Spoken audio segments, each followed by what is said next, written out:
Perfecto. Bueno, buenas noches a todos, por más que no se vea el día o la noche por parte de ustedes. En esta oportunidad estamos con Gustavo Burgos, para nosotros conocido como director de un periódico que nos gusta muchísimo, que lo seguimos, que se define a sí mismo como el periódico de la izquierda de Valparaíso, que se llama El Porteño, que invitamos a todo el mundo a seguir, obviamente de la ciudad chilena de Valparaíso. Él es ahora candidato a diputado y está dispuesto a respondernos, para la revista 1917, algunas preguntas sobre el proceso político que se está desarrollando en Chile, que él considera un desarrollo revolucionario, y que en el medio va a tener elecciones ejecutivas. Es decir, se va a elegir presidente en Chile, y la clase obrera tiene un desafío político que posicionarse. Así que, buenas noches, Gustavo.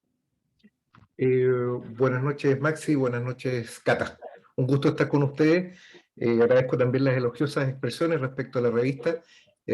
Bueno, y efectivamente estamos participando de este proceso electoral, de la manera como tú lo has dicho. Bien. Bueno, ya que lo nombraste, si querés arrancamos por ahí y contanos un poco de cómo se está viviendo la elección en Chile y relacionarlo, si querés, con el proceso político. Me parece perfecto. A ver, esto es una discusión que se ha extendido en todos los sectores de la izquierda revolucionaria chilena, y es preciso, uno de los primeros elementos de debate es la caracterización de qué ocurrió el 18 de octubre del año 2019. Hay algunos que estiman esto, lo llaman simplemente un estallido, o revuelta, que es la categoría que más se ha extendido, y para nosotros, me refiero particularmente para la revista El Porteño, fue una revolución protagonizada por los trabajadores, una revolución que se inició el 18 de octubre y que no ha concluido, aun cuando sus signos más elocuentes han remitido, las masas han salido de las calles. Hoy día, coincidentemente, se conmemora un segundo aniversario de la marcha de los millones que hubo el 25 de octubre, que fue la que terminó por tumbar al régimen y tumbar al gobierno de Piñera. Yo diría que esa, como la primera discusión es esa, ¿qué fue lo que ocurrió? Fíjate que esto es característico en todos los procesos revolucionarios, el debate de la naturaleza de lo que está ocurriendo en las calles. Y cuando se debate sobre eso, se debate fundamentalmente sobre cuál es el sujeto político. Y para nosotros el sujeto político indudablemente fue la clase trabajadora, pero no la clase trabajadora que construyó los cordones industriales durante la Unidad Popular, aquella que marchaba agrupada por gremios con sus cascos y sus lienzos y bajo las férreas banderas del Partido Comunista y del Partido Socialista, sino una clase obrera que ha experimentado todas las transformaciones económicas y políticas que han tenido lugar en estos últimos 50 años en el país. Entonces, un poco como en la canción de Serrat, a muchos revolucionarios les ocurrió, como Penélope, ¿no? Que llega a la clase obrera, pero no es quien ellos esperan, ¿no? Claro, esperaban una masa de gente organizada desde los frentes de trabajo, y eso no ocurrió. Los trabajadores se expresaron fundamentalmente desde los lugares donde viven, a través de las asambleas, y lograron sortear el escollo de la burocracia precisamente expresándose en lo que se ha denominado acá, entiendo que en Argentina también utilizan la expresión, los fenómenos territoriales, ¿no? Barriales, usan ustedes esa expresión. Acá se usa más la expresión territorial, pero nosotros sabemos, y esto lo dijimos en un debate con Marco Riquelme del Movimiento Patriótico en el programa Mate el Rey, hace un par de días, y los territorios, salvo que haya un fenómeno telúrico muy importante, no se mueven nunca. Lo que se mueven son las masas, y en este caso la masa trabajadora, que fue aquella que inequívocamente protagonizó estos movimientos. Cuando decimos esto, y con eso termino esta idea, estamos haciendo contraste con aquellos movimientos protagonizados por los estudiantes. Yo diría desde la fase del pinochetismo tardío, en la segunda mitad de los 80, proceso en el que yo en lo personal me incorporo a la militancia política, fue un periodo marcado, la lucha en contra de Pinochet, por una vanguardia estudiantil muy consistente. Esto se expresó no en los años 90, pero sí en los años 2000, con movimientos en que los estudiantes jugaron un papel muy importante en el movimiento, y esto se expresó particularmente en el año 2011. De ahí viene Boric, precisamente. Sobre estas características ocurrió un cambio muy importante que es visual. Uno al ver las manifestaciones se da cuenta que era otra la gente que había. Los insultos que se proferían a las fuerzas especiales de carabineros eran muy distintos a los elegantes insultos que profieren los estudiantes universitarios. El lenguaje popular, un tanto a veces carcelario, ¿no?, de los jóvenes obreros es muy distinto, y la forma de enfrentarse con la fuerza policial también muy distinta. Yo creo que ese es uno de los principales rasgos de experiencia. Una, una, una vieja militante de la época de la Unidad Popular me decía que estas personas o estos compañeros, ¿no?, que estaban incorporados en estas marchas, que formaban parte protagónica de estos movimientos, no se les veía desde la época de la Unidad Popular, ¿no?, que llegaban al centro de la ciudad, ¿no? Eso no ocurría, ¿no? Normalmente los trabajadores se mantuvieron, inclusive durante la lucha antidictatorial, en sus barrios, nunca pudieron llegar al centro. Eso como primera idea sobre el movimiento. Camilo Vallejos, en la revista Jacobin, hace unos días, que es esta revista de los demócratas estadounidenses, ella salió a decir que el problema de la izquierda en Chile es que no tiene conciencia de clase, y que en cambio la derecha sí lo tiene. ¿Qué pensás? Interesante que lo diga una directa representante del estalinismo, ¿no? No deja de ser paradójico, pero de alguna forma ella apunta a un hecho que es claro y contundente, que es la falta de una dirección política de los trabajadores. Eso es un hecho que tampoco es tan atractivo porque es común a todos los países en el mundo. Se expresa a su turno como una aguda fragmentación e inorganicidad de todas las corrientes políticas de la izquierda, y que han hecho de que este movimiento, este poderoso movimiento, se haya expresado fundamentalmente a través de la asamblea, a través de cabildos, y yo creo que una de las expresiones políticas más genuinas del movimiento lo fue la primera línea. La primera línea no fue solamente unos grupos de autodefensa, sino que fueron grupos que tuvieron alto alcance organizativo, político, inclusive estético, ¿no? Que le dio una identidad al movimiento. Ahora, la limitación de ese movimiento es precisamente su incapacidad de reconocerse como clase, el atavismo democrático, horizontalista, de corte anarquista, ¿no? eh, que finalmente se tradujo en el fenómeno electoral de la lista del pueblo, ¿no?, que yo creo que es la demostración más clara de la inviabilidad completa de todos los paradigmas ideológicos del posmodernismo, ¿no? Esta idea de que el pueblo unido avanza sin partido, de que ya están superadas las ideas de las organizaciones centralizadas, o que no corresponde luchar por echar abajo el gobierno, sino por construir un nuevo gobierno. Todas estas ideas que suenan muy bien en el papel, pero que no guardan ninguna relación con el proceso político vivido. Eso yo creo que es un rasgo muy marcado, y sí, elocuentemente es lo que explica eh, que finalmente el proceso haya logrado ser reconducido, aún transitoriamente, hacia un escenario institucional. Hay dos momentos. En la tercera, que es el diario que se hizo famoso por titular que a los miristas los matan como ratas, o se matan entre ellos, ¿no? No, se matan como ratas, ¿no? Eso viene de la tercera. Eh, Decía que el conflicto dentro digamos, de las filas de la oposición a Piñera están entre los octubristas y los novembristas, en referencia a quienes se reclaman del levantamiento popular del 18 de octubre, o bien del acuerdo popular burgués del 15 de noviembre, que fue aquel en el que tuvo un papel protagónico es como el padre absolutamente de ese acuerdo, Gabriel Boric, que fue un acuerdo que no solo ayudó a resolver la crisis dentro de la burguesía, sino que también permitió que ese estropajo y despojo humano y político que es Piñera siguiera hasta hoy día en el gobierno. Yo quiero hacer un paréntesis acá, soy consciente que me extiendo un poco. A las personas de otros países les podrá resultar difícil. Chile es un país altamente institucionalizado, sus instituciones son tan poderosas, las instituciones del Estado, que inclusive le permitieron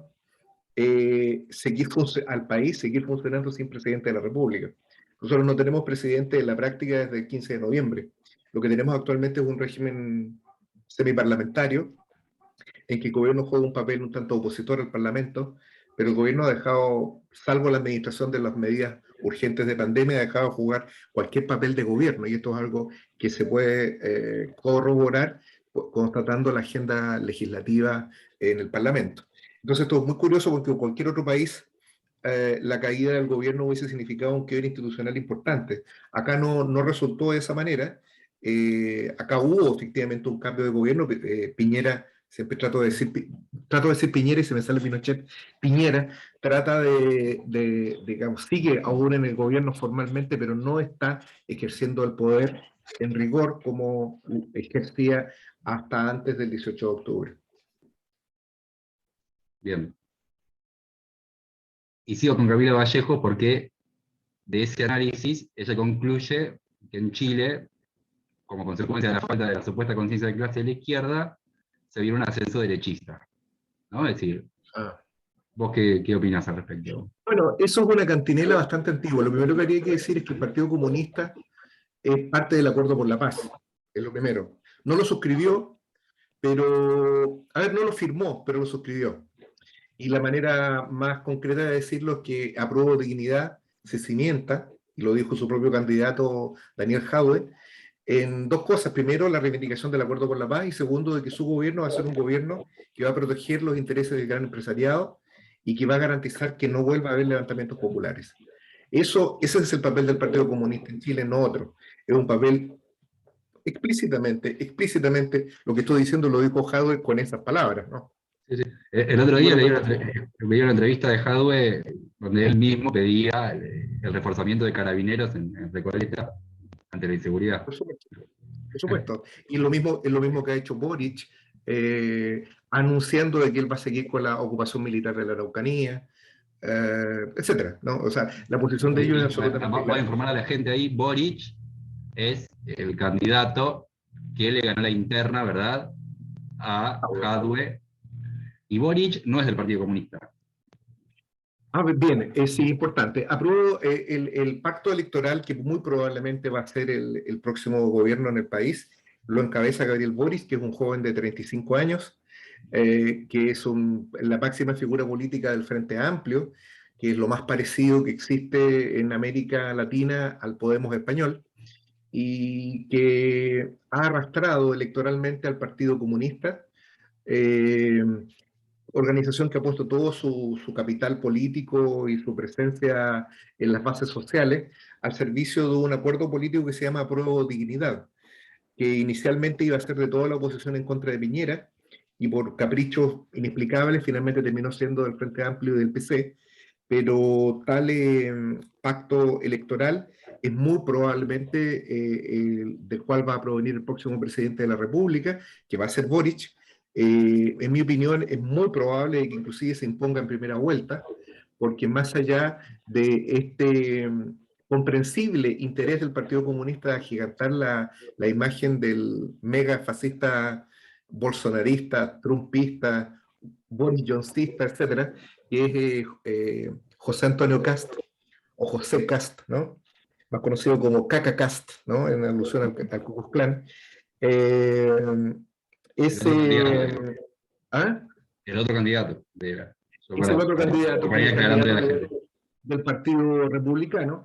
Ese candidato, si bien es cierto, ha desplazado al candidato de la derecha tradicional, del piñerismo, la verdad es que no tiene absolutamente ninguna posibilidad de imponerse en una segunda vuelta en que compita con cualquiera. Eso es totalmente imposible. Aun cuando una encuestadora de la derecha, creo que hoy día o ayer, dijo de que quien tenía mayor intención de voto era Kast, pero Esto la verdad sabemos que esto no es así. Yo creo que la discusión es si Boris se impone en primera vuelta o no. Y creo que, no sé si en este mismo momento de la entrevista o antes de que lo comenzáramos, tú me hacías una pregunta que realmente me ponía un poco en jaque porque no lo hemos discutido, que es cuál es la posición que nosotros vamos a tener respecto a las presidenciales. Y en mi opinión, al menos, creo que nosotros debemos sostener la necesidad de un voto nulo, porque todas las candidaturas que se presentan son candidaturas patronales y en consecuencia no hay forma alguna de encontrar, ni aún en un enfrentamiento entre Boris y Kast, una razón para romper esta necesaria independencia de clase respecto de un gobierno que además manifiestamente ha proclamado su voluntad de impulsar una agenda política patronal e imperialista. Bien. Votamos en blanco entonces en las presidenciales, pero votamos a Gustavo Burgos como diputado. Bueno, el distrito 7 solamente. Esto es, nosotros como somos Estado unitario, nosotros tenemos diputados, un solo congreso, ¿no? No tenemos congresos provinciales. Y esto es diputado nacional, claro. Y en ese sentido, claro, nosotros hemos conformado junto a otras organizaciones, bajo el amparo legal del PTR, que es el Partido de los Trabajadores Revolucionarios, que es la organización hermana del PTS o Partido de los Trabajadores Socialistas Argentinos.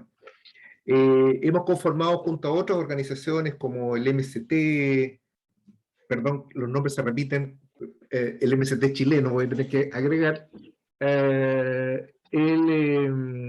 Fuerza 18 de Octubre, Socialismo Revolucionario y Fuerza Unida de Lucha. Hemos conformado un frente que se denomina por la unidad de la clase trabajadora y en el que, bajo un acuerdo programático básico, que es la reivindicación del socialismo, de un gobierno de trabajadores y de una vía revolucionaria para la resolución de la crisis, bajo esos acuerdos básicos, estamos proponiendo una intervención política en estas elecciones que se proponga abiertamente la ruptura institucional sobre la base de la lucha revolucionaria de masa. O sea, nosotros intervenimos en el proceso institucional burgués en aplicación de uno de los paradigmas básicos de la perspectiva marxista de intervención en las elecciones, que esto es proclamando la necesidad de la ruptura del Estado, la necesidad de la revolución obrera y de un gobierno de trabajadores entendido no como un gobierno liderado por un trabajador o un gobierno encabezado por un trotskista, por ponerlo así, ya en un lenguaje extremo. No, eso no nos interesa. Lo que a nosotros nos interesa es un gobierno de trabajadores asentados en los órganos de poder de la clase, lo que significa un gobierno que se cimiente en las cenizas del régimen. No es posible que un gobierno de trabajadores sea un gobierno en el que se elija un socialista, aunque ese socialista se llame Salvador Allende, se llame Lula, o se llame como quiera que se llame, ¿no? Tal no es el gobierno de trabajadores por el cual nosotros luchamos, sino que es un gobierno manifiestamente revolucionario. Termino diciendo lo siguiente, durante esta semana había un debate bastante profuso, y no por profuso menos ridículo, respecto de la legitimidad del uso de la violencia en política. Y como corresponde, los escribas del capital han rasgado vestiduras sosteniendo que la violencia no puede aplicarse, es ilícita su aplicación en la vida política. Hay una frase de Orwell, pero que no he podido corroborar que sea de Orwell, ustedes de 1917 a lo mejor me ayudarán a buscar la cita, en la que dice que peroran respecto de la no violencia y cuestionan el uso de la violencia en política aquellos que disponen de otros que la ejerzan por ellos, ¿no? Y creo que esa frase tan concreta, tan sencilla, expresa precisamente el momento político que vivimos, porque son precisamente los burgueses los que mantienen en la explotación y bajo la violencia de clase a la mayoría nacional, aquellos que le piden a los explotados de que renuncien al ejercicio de la violencia. Y por eso es muy importante también que inclusive de nuestras propias candidaturas nosotros hagamos una reivindicación, como lo hacemos formalmente, no solo por la libertad de los presos políticos y el encarcelamiento de Piñera, sino una reivindicación de la primera línea y de todo tipo de acciones de violencia revolucionaria que son parte del cuerpo necesario de todo proceso de revolución social. No es posible, y esto es categórico, que lo diga un marxista en cualquier parte del mundo, pero que lo diga un marxista en Chile tiene un significado especial. Hay que ser categórico en que el camino al socialismo no puede ser con empanadas y vino tinto por vías institucionales, sino que este se debe manifestar mediante la acción directa y el enfrentamiento armado, en definitiva, con el régimen, vale decir, por la vía insurreccional. A ver si estoy en lo correcto. Distrito 7 fue el paraíso. Distrito 7 de Valparaíso, AE 82. No se olviden. Ok. Y Yo cuando te iba a tuvimos que preguntar. analizar.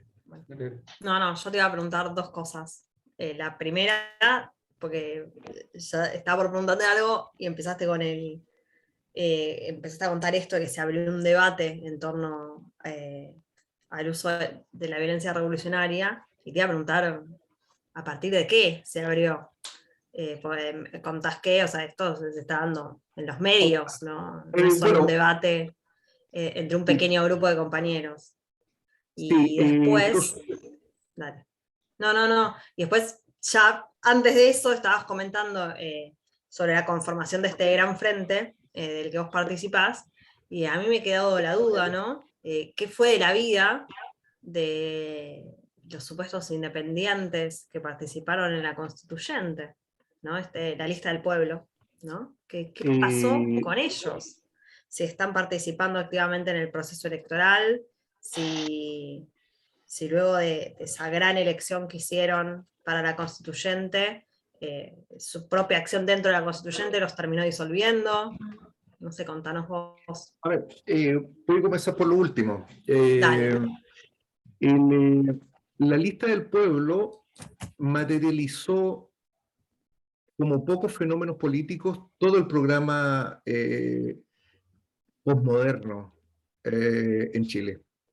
O sea, todo este programa territorialista, particularista, de las diversidades sexuales, ¿no?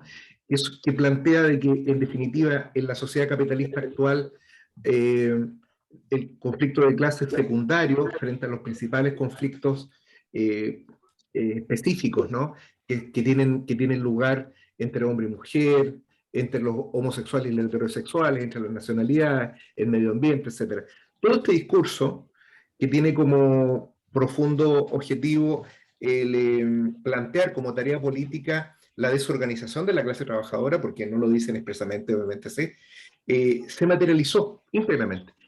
Todo este programa se materializó y tuvo el nombre de la lista del pueblo. Pocas veces, y Chile se precie de ser un país que normalmente opera como laboratorio para muchas barbaridades, en este caso también operó como laboratorio donde este programa se aplicó completamente.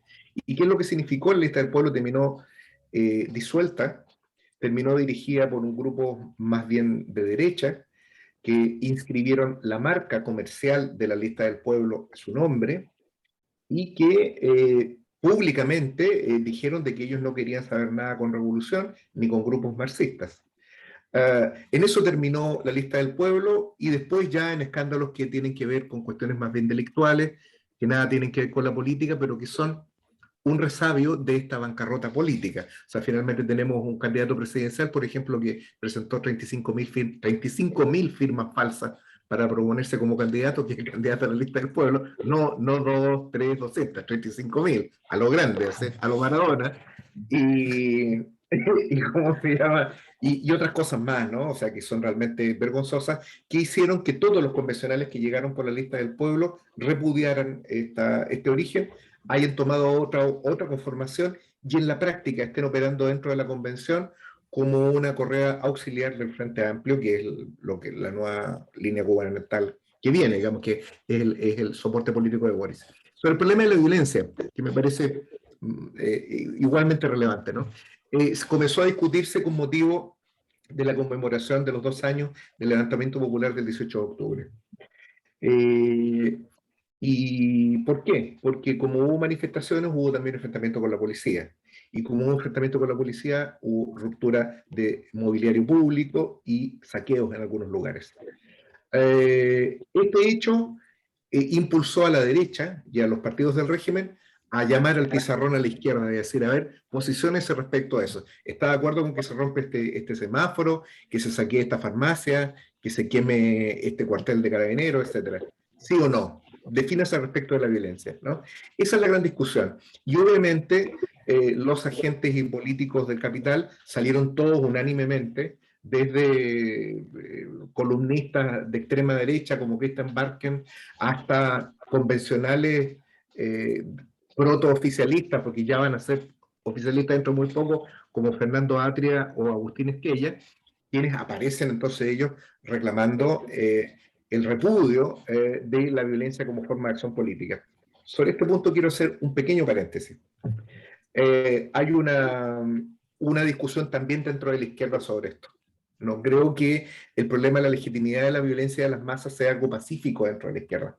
Hay muchos que le ponen condiciones a la violencia. Es una cosa bien curiosa, es bien de manual. Y entonces dicen, no, pero está bien la violencia, pero en la medida que sea de masa, en la medida que esté en el marco de una huelga general, etcétera, ¿no? Como que se le ponen requisitos a la violencia y eso supone al mismo tiempo que uno está desde afuera del movimiento evaluando, auscultando si en realidad este movimiento tiene características como las que dicen los manuales del marxismo, ¿no?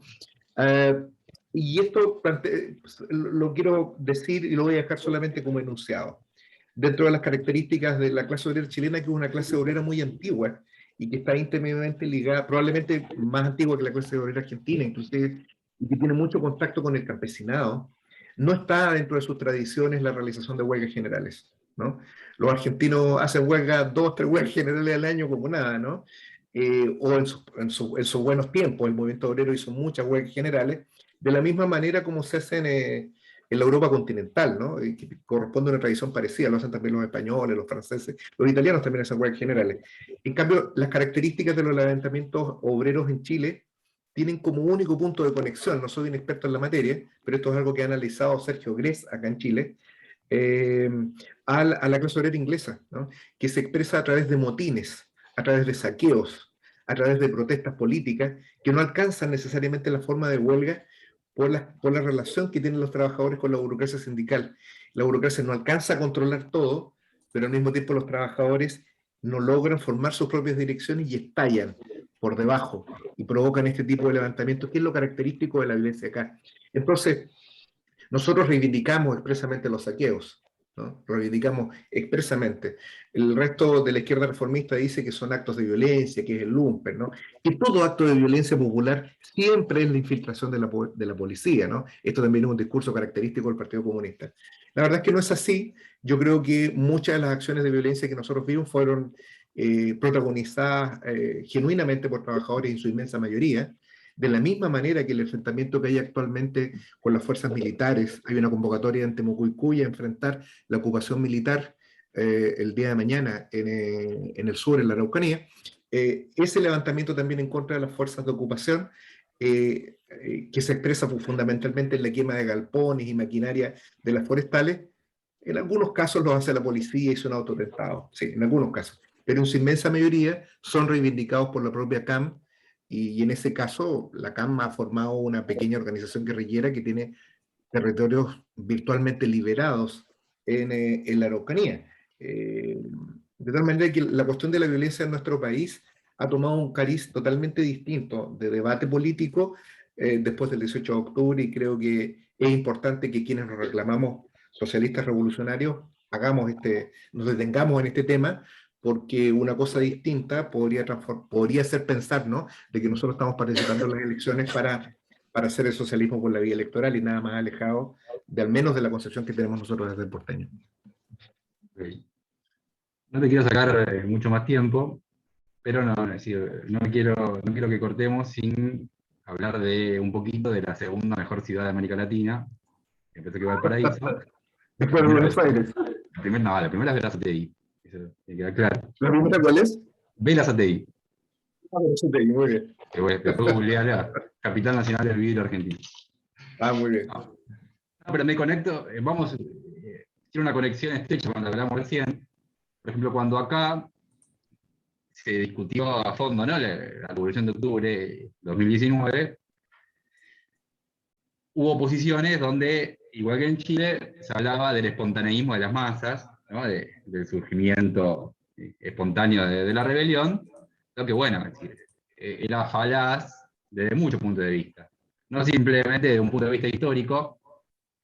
Bueno, en tu revista, por ejemplo, hay publicado un artículo que se llama la Comuna Chilena de 1972, que bueno, marca un proceso casi revolucionario de la toma del poder en Chile, es decir, Sí. al límite, que fue aplastado con los bombardeos, pero incluso también es decir, la revolución haya tenido antecedentes muy recientes. Por ejemplo, la enorme huelga acompañada con milicias populares en el puerto de Valparaíso. Sí. No sé si se acuerdan con este punto de vista. Lo de que se construyeron milicias populares, obviamente yo no lo leí en ningún otro periódico, más que en el porteño de Valparaíso. Entonces ahí tenés un temita para desarrollar. Y ya que está, contanos un poco cómo está el movimiento obrero chileno, o por lo menos qué análisis haces al respecto, ¿no? Bien, bueno, para nosotros la huelga de diciembre del 2018 acá en Valparaíso, la huelga portuaria, fue primero un hito en para la clase obrera chilena porque es la primera huelga que los portuarios siempre anticipan, actúan como, me parece que en la mitología griega hay unos personajes que avisan, no me acuerdo cuáles son, y no voy a hacer ningún esfuerzo por acordarme, pero los portuarios actúan en ese mismo sentido, ¿no?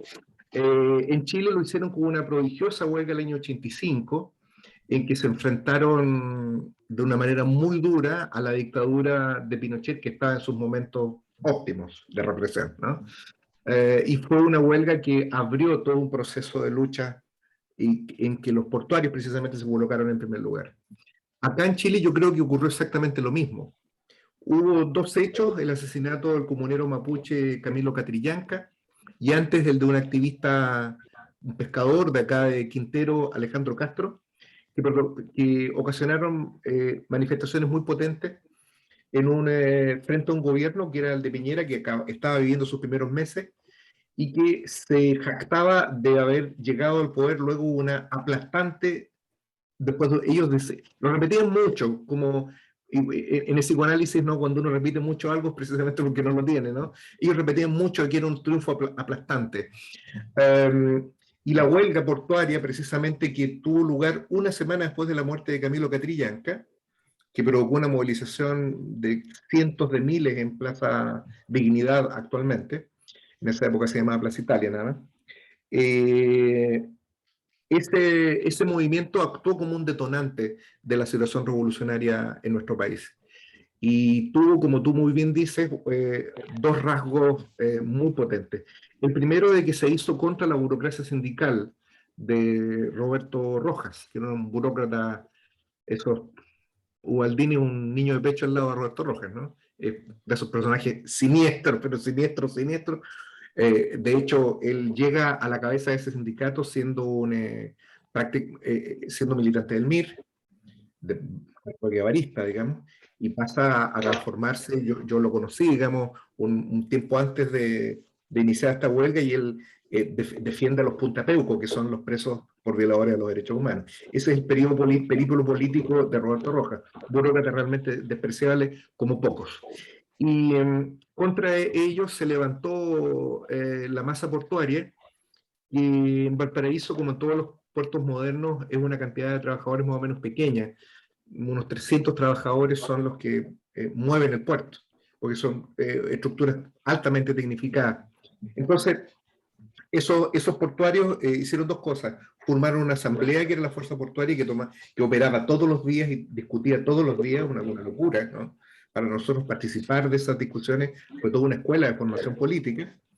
Y en paralelo también tomaban medidas suficientemente compartimentadas por razones de seguridad para ocupar el local que tenían y para enfrentar a la policía. Y una de las primeras acciones que hicieron, que era una manera de declararle la guerra a la empresa portuaria, era que la empresa portuaria, en pago por unos favores a la burocracia, le había reemplazado los baños en las instalaciones del local de Goñi, que es el local donde está ubicado el sindicato de estibadores. Y lo primero que hicieron los obreros fue agarrar todas las instalaciones de ese baño y tirarlo a la calle. Lo destruyeron completo. Y era una manera de comunicarle de que no había ningún pacto con ellos, ¿no? Y que estaban dispuestos a pelear hasta el final. Ese fue un signo muy poderoso que me consta, le generó una alarma enorme dentro de los directivos portuarios, porque se dieron cuenta de que si los portuarios habían roto los baños de Roberto Rojas, era que Roberto Rojas ya no tenía ningún control de la situación.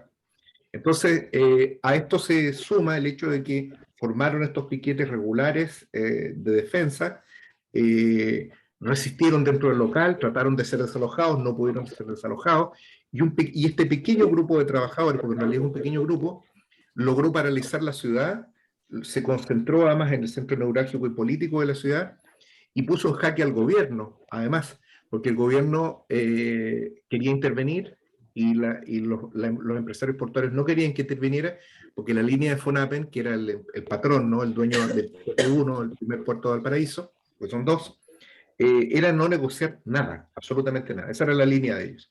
Y en ese sentido el gobierno entró para que se negociara. Acá nosotros tenemos también el alcalde, ya está gobernando Frente Amplio hace más de 4 años, 5 años ya, y Jorge Sharp, que es el alcalde de Valparaíso, un Nobel político también. Este sí que es abogado, a diferencia de Boris, que le falta un poquito para titularse, y que ya ha materializado todo el programa postmoderno en Valparaíso, y debo decir con absoluto rigor y sin ningún ánimo de abrir una polémica adicional, que no se nota en absoluto en qué consiste esa supuesta administración de cara a la gente, con las puertas abiertas, con participación ciudadana. Ellos se llaman el municipio ciudadano. Y durante esa huelga, el papel de Char fue precisamente contribuir al aislamiento del movimiento, y creo que fue uno de los primeros signos. Él ya llevaba casi 2 años como alcalde, fue uno de los primeros signos que revelaba también el carácter de clase del frente amplismo. Entonces, creo que sí, que en Valparaíso tuvimos nosotros un experimento del experimento, un experimento político en un espacio controlado, tanto para la contrarrevolución como para la revolución. Y creo que el ulterior desarrollo del movimiento, particularmente la gigantesca e histórica huelga de los profesores, que duró casi 3 meses y que ocupó la primera mitad del año 2019, consumó este movimiento que venía desplegando y que finalmente estalla en octubre del 2018. Quiero hacer una última observación. El 6 o 4 o 5 de septiembre hubo una convocatoria por parte de la CUT y todas las organizaciones sindicales, acá en la Plaza Victoria, en Valparaíso. Bueno, en todo el país en realidad. Se suponía que iba a ser la gran movilización en contra de Piñera, qué sé yo. No llegó nadie. Llegamos a la Plaza Victoria, no sé, 200 personas, por decir algo. Y solo un mes después se provocó el levantamiento. Entonces te das cuenta de la forma como las direcciones políticas, como el PC, y las propias organizaciones sindicales no tuvieron absolutamente nada que ver con el levantamiento. Ellos actuaron muy tardíamente y solamente con la intención de desmontar el movimiento. Así que yo creo que eso es algo muy rico de la experiencia de Valparaíso, es algo que no está totalmente muerto tampoco. De hecho, los dirigentes que emergieron de ese conflicto acá siguen estando ahí, y cada tanto emergen nuevos conflictos en el sector portuario.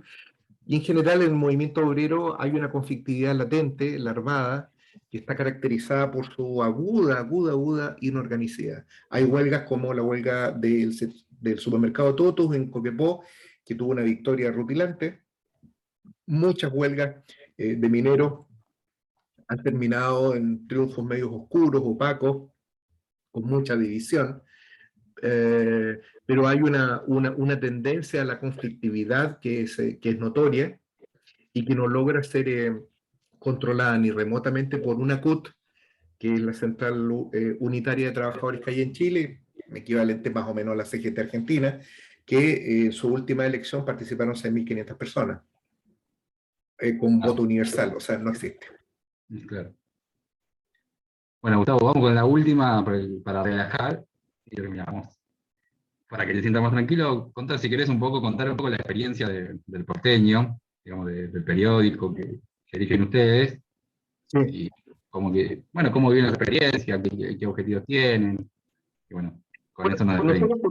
Nosotros surgimos como una revista. Inicialmente esto partió casi como una broma, de que nosotros teníamos que jubilar al Mercurio. Mercurio, que es el principal órgano de la oligarquía, tiene su origen en Valparaíso, que es el diario más antiguo en lengua hispana, además, 1827 fue fundado.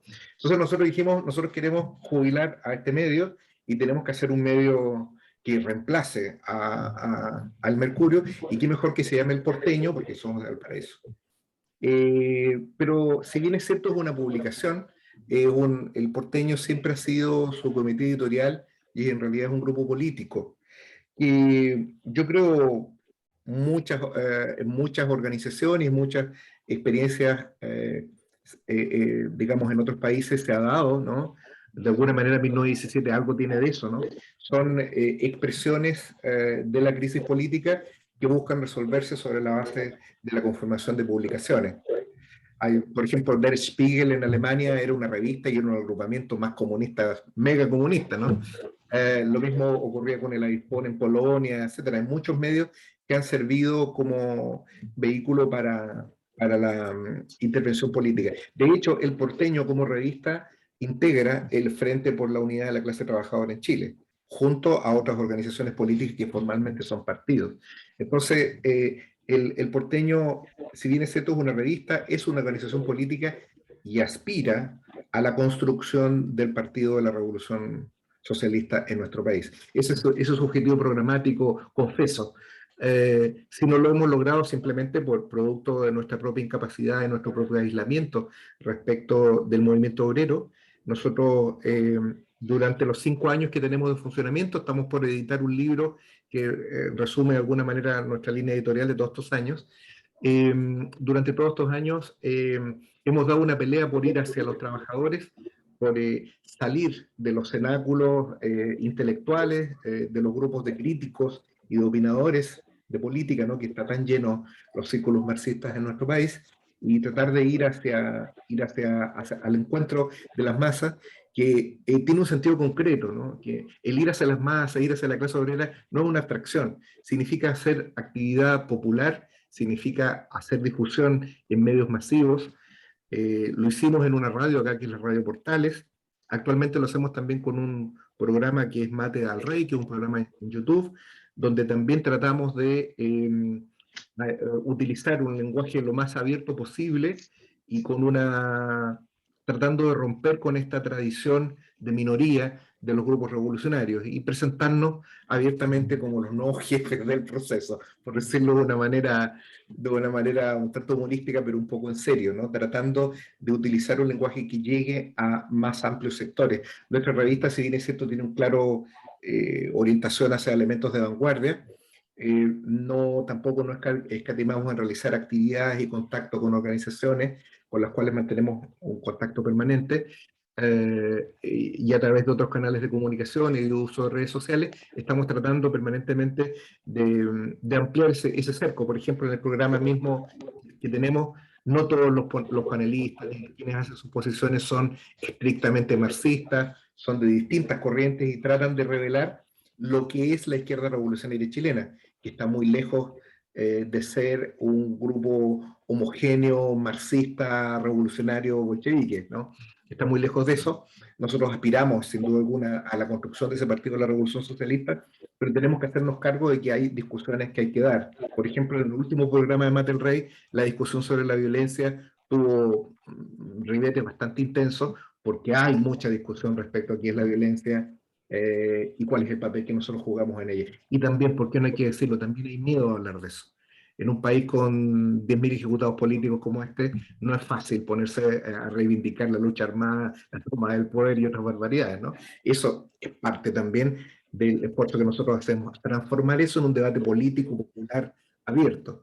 Y queremos contribuir a formar ese mascarón de proa, digamos, del programa de los trabajadores.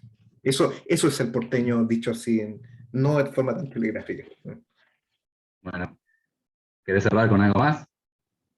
No, está súper bien. Muchas gracias a 1917, a todos los compañeros. Quiero señalar finalmente que para nosotros el contacto internacional no es solamente una cuestión diplomática o turística, sino que tiene además un profundo contenido político. Entendemos que la lucha que estamos dando es una lucha de clases, y nuestra clase es una sola clase, y el internacionalismo, consecuencia, no es un capricho o un lujo de intelectuales, sino que es una necesidad objetiva del proceso de lucha de clases.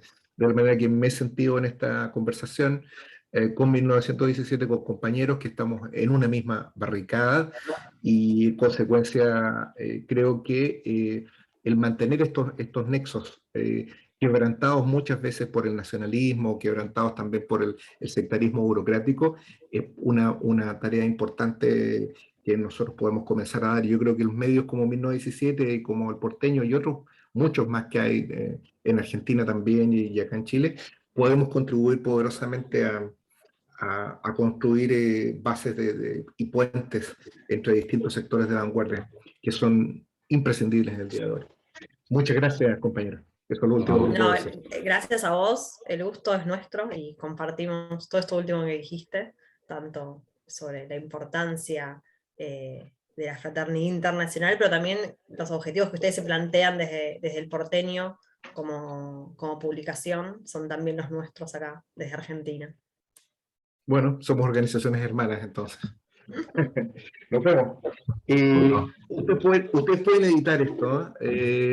Cuando salgamos, te va a quedar en el escritorio del computador un archivo que se va a empezar a bajar Ok. en el tuyo. Buenísimo. Cortamos la Nos grabación. vemos. Muchas gracias.